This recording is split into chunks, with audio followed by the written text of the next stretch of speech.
Hello friends, welcome come back my YouTube channel. So guys, आज हम लोग पढ़ने जा रहे हैं हिंदी क्लास 10th बादल को घिरते देखा है।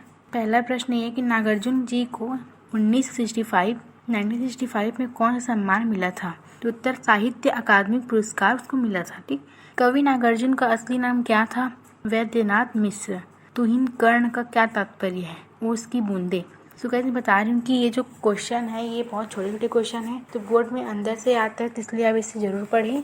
मानसरोवर के कमल को स्वर्णिम कमल कहने का क्या आशय है? मानसरोवर झील पर उगते हुए सूर्य की लालिमा कमल के फूलों पर पड़ती है। उस लालिमा में से कमल का पुष्प सुनहरा दिखाई देता है, इसलिए उसे स्वर्णिम कमल कहा गया है। कवि चकवा चकई द्वारा किन मनोभावों को कविता में बताना चाहते हैं? उत्तर सूर्योदय के आनंद का चकवा चकई पर पड़ने वाले प्रभाव को कवि बताना चाहते हैं। कवि कहते हैं कि सूर्योदय से विरहित चकवा चकई का क्रंदन बंद हो जाता है, वे आनंदित होने लगते हैं। कवि ने कस्तूरी मृग का उल्लेख किस संदर्भ में किया है? कस्तूरी मृग अपनी नाभि की सुगंध से उन्मादित हो जाते हैं और दुर्गम घाटियों में दौड़ते हैं। उनके उन्मादन के कारण उनका वर्णन किया है। बादल को घिरते देखा है। कविता में प्रकृति चित्रण को अपने शब्दों में लिखिए। उत्तर निर्मल पर्वत शिखर पर बादल घिरते हैं।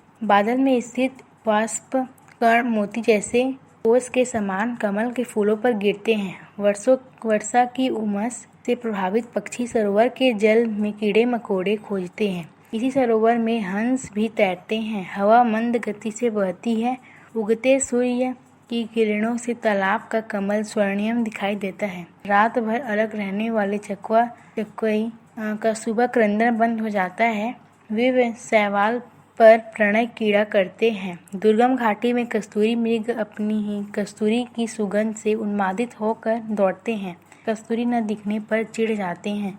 यहाँ प्रकृति भी बादलों के घिरने पर उन्मादित हो जाती है। कवि ने बसंत ऋतु के जिस दृश्य सुप्रभाव का वर्णन कविता में किया है उसका वह अपने शब्दों में वर्णन कीजिए। कवि कहते हैं कि बसंत ऋतु में वायु मंद गति से प्रवाहित होती है। उगते सूर्य की किरणों से पर्वतों की चोटियों स्वर्णिम दिखाई देता है। दूसरे से अलग रहकर रात बिताने का अभिशाप प्राप्त चकवा चकई प्रातः काल होते ही क्रंदन बंद करते हैं। सुबह होते ही सरोवर के पास शैवाल की हरिदरी पर प्रणय कला करने लगते हैं। शैवालों को ही हरिदरी क्यों कहा गया है? शैवाल धरती पर पास मुलायम ऐसे प्रतीत होते हैं जैसे हरिदरी बिछी हुई हो, इसलिए शैवालों को हरिदरी कहा है। Thank you.